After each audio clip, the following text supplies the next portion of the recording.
ವೀಕ್ಷಕರೇ ನಮಸ್ಕಾರ. ವಾರ್ತಾ ಭಾರತಿ ಟಾಪ್ 20 ನ್ಯೂಸ್ಗೆ ಸ್ವಾಗತ. ಇವತ್ತಿನ ಪ್ರಮುಖ ಸುದ್ದಿಗಳ ಹೈಲೈಟ್ಸ್ ನಿಮಗಾಗಿ ಇಲ್ಲಿದೆ.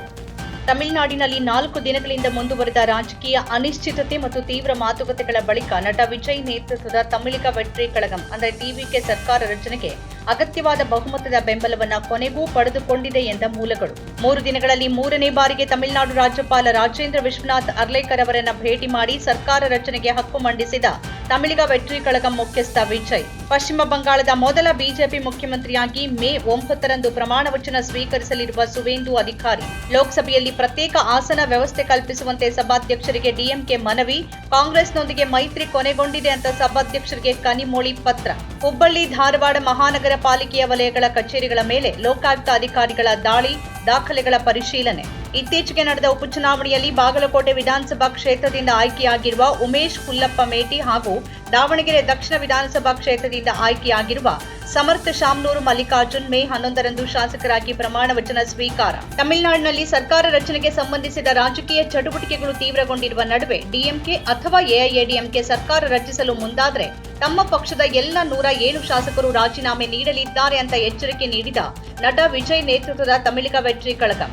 ಧರ್ಮಸ್ಥಳದ ಧರ್ಮಾಧಿಕಾರಿ ಡಾಕ್ಟರ್ ವೀರೇಂದ್ರ ಹೆಗಡೆಯವರ ವಿರುದ್ಧ ಸಾಮಾಜಿಕ ಜಾಲತಾಣದಲ್ಲಿ ಅಶ್ಲೀಲ ಮಾನಹಾನಿಕರ ಪೋಸ್ಟ್ಗಳನ್ನು ಹಾಕಿರುವ ಆರೋಪದಲ್ಲಿ ಗಿರೀಶ್ ಮೊಟ್ಟಣ್ಣನವರ ವಿರುದ್ಧ ಧರ್ಮಸ್ಥಳ ಪೊಲೀಸ್ ಠಾಣೆಯಲ್ಲಿ ಪ್ರಕರಣ ದಾಖಲು. ಕೇಂದ್ರದ ಎಸ್ಐಆರ್ ಜಾರಿ ವಿಚಾರದಲ್ಲಿ ತೀವ್ರ ವಿರೋಧ ವ್ಯಕ್ತವಾಗಿರುವ ಹಿನ್ನೆಲೆಯಲ್ಲಿ ಗೃಹ ಕಚೇರಿ ಕೃಷ್ಣಾದಲ್ಲಿ ಪ್ರಗತಿಪರ ಸಂಘಟನೆಗಳ ಮುಖಂಡರೊಂದಿಗೆ ತುರ್ತು ಸಭೆ ನಡೆಸಿದ ಮುಖ್ಯಮಂತ್ರಿ ಸಿದ್ದರಾಮಯ್ಯ. ಮಹಿಳೆಯರ ವಿರುದ್ಧದ ಅಪರಾಧದಲ್ಲಿ ಬೆಂಗಳೂರು ದೇಶದಲ್ಲೇ 3ನೇ ಸ್ಥಾನದಲ್ಲಿದೆ ಎಂದ 2024ರ ರಾಷ್ಟ್ರೀಯ ಅಪರಾಧ ದಾಖಲೆಗಳ ಬ್ಯೂರೋ ಅಂದರೆ ಎನ್ಸಿಆರ್ಬಿ ವರದಿ ಮಹಿಳಾ ಸುರಕ್ಷತೆಗೆ ಅನೇಕ ಕ್ರಮಗಳನ್ನು ಕೈಗೊಂಡ ನಂತರವೂ ತೀವ್ರ ಆತಂಕಕ್ಕೆ ಕಾರಣವಾದ ಅಂಕಿಅಂಶ.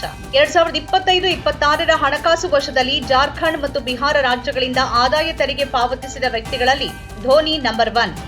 ಈ 2 ರಾಜ್ಯಗಳಿಂದ ವೈಯಕ್ತಿಕ ತೆರಿಗೆ ಮತ್ತು ಕಾರ್ಪೊರೇಟ್ ತೆರಿಗೆ ಸೇರಿ ಒಟ್ಟು 20,000 ಕೋಟಿ ರೂಪಾಯಿ ತೆರಿಗೆ ಸಂಗ್ರಹ. ಬಿಹಾರ ರಾಜ್ಯ ರಾಜಧಾನಿ ಪಾಟ್ನಾದಲ್ಲಿ ಶಿಕ್ಷಕರ ನೇಮಕಾತಿಗಾಗಿ ಭುಗಿಲೆದ್ದ ಪ್ರತಿಭಟನಾಕಾರರು ಮತ್ತು ಪೊಲೀಸರ ನಡುವೆ ತೀವ್ರ ಘರ್ಷಣೆ, ಲಾಠಿ ಚಾರ್ಜ್. ಟಿಎಂಸಿ ಮುಖ್ಯಸ್ಥೆ ಮಮತಾ ಬ್ಯಾನರ್ಜಿ ಸಿಎಂ ಸ್ಥಾನಕ್ಕೆ ರಾಜೀನಾಮೆ ನೀಡಲು ನಿರಾಕರಿಸಿದ ನಂತರ ವಿಧಾನಸಭೆಯನ್ನ ವಿಸರ್ಜಿಸಿದ ಪಶ್ಚಿಮ ಬಂಗಾಳದ ರಾಜ್ಯಪಾಲರು. ಮಧ್ಯಪ್ರದೇಶದ ಸತ್ನಾ ಕೇಂದ್ರ ಕಾರಾಗೃಹದಲ್ಲಿ ಕರ್ತವ್ಯ ನಿರ್ವಹಿಸ್ತಾ ಇದ್ದ ಮಹಿಳಾ ಜೈಲರ್ ಫಿರೋಜಾ ಖಾತೂನ್ ಕೊಲೆ ಪ್ರಕರಣದಲ್ಲಿ ಜೀವಾವಧಿ ಶಿಕ್ಷೆ ಅನುಭವಿಸಿದ್ದ ಕೈದಿ ಧರ್ಮೇಂದ್ರ ಸಿಂಗ್ ನಡುವೆ ಪ್ರೇಮ ವಿವಾಹ.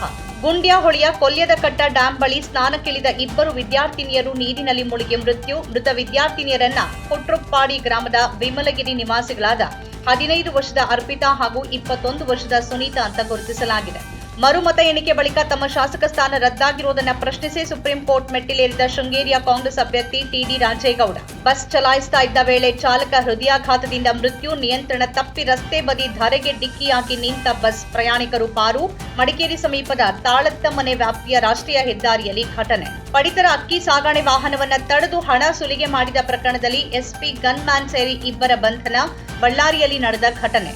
ಎಂವಿ ಹೋಂಡಿಯಾಸ್ನಲ್ಲಿ ಹಾಂಡಾ ವೈರಸ್ನ 5 ಪ್ರಕರಣ ದೃಢ. ಇದು ಕೋವಿಡ್ನಂತಹ ಸಾಂಕ್ರಾಮಿಕವಲ್ಲ ಅಂತ ವಿಶ್ವ ಆರೋಗ್ಯ ಸಂಸ್ಥೆ ಸ್ಪಷ್ಟನೆ. ಯುವತಿಯೊಬ್ಬಳನ್ನ ಪ್ರೀತಿ ಮಾಡ್ತಾ ಇದ್ದ ಆರೋಪದಲ್ಲಿ ಯುವಕನೊಬ್ಬನ ಮೇಲೆ ತಂಡವೊಂದು ಹಲ್ಲೆ ನಡೆಸಿ ಜೀವ ಬೆದರಿಕೆ. ಕೊಪ್ಪಳ ನಗರ ಪೊಲೀಸ್ ಠಾಣಾ ವ್ಯಾಪ್ತಿಯಲ್ಲಿ ನಡೆದ ಘಟನೆ. ನಮ್ಮ ಕಾರ್ಯಕ್ರಮಗಳನ್ನು ನೀವು ನೋಡ್ತಾ ಇದ್ರೆ ನಮ್ಮ ಚಾನೆಲ್ ಅನ್ನ ಸಬ್ಸ್ಕ್ರೈಬ್ ಮಾಡಿ, ಪಕ್ಕದ ಬೆಲ್ ಐಕಾನ್ ಒತ್ತಿ ನಮ್ಮನ್ನ ಬೆಂಬಲಿಸಿ.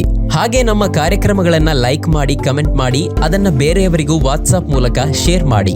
ನೀವು ಹೀಗೆ ಮಾಡಿದಾಗ ನಮ್ಮ ಚಾನೆಲ್ ಮತ್ತಷ್ಟು ಜನರಿಗೆ ತಲುಪಲು ನೀವು ನಮ್ಮೊಂದಿಗೆ ಸಹಕರಿಸಿದ ಹಾಗಾಗುತ್ತೆ. ಇದು ನೀವು ಯಾವುದೇ ಖರ್ಚಿಲ್ಲದೆ ಕೆಲವೇ ಸೆಕೆಂಡುಗಳಲ್ಲಿ ನೀಡಬಹುದಾದ ಸಹಕಾರ. ಧನ್ಯವಾದಗಳು.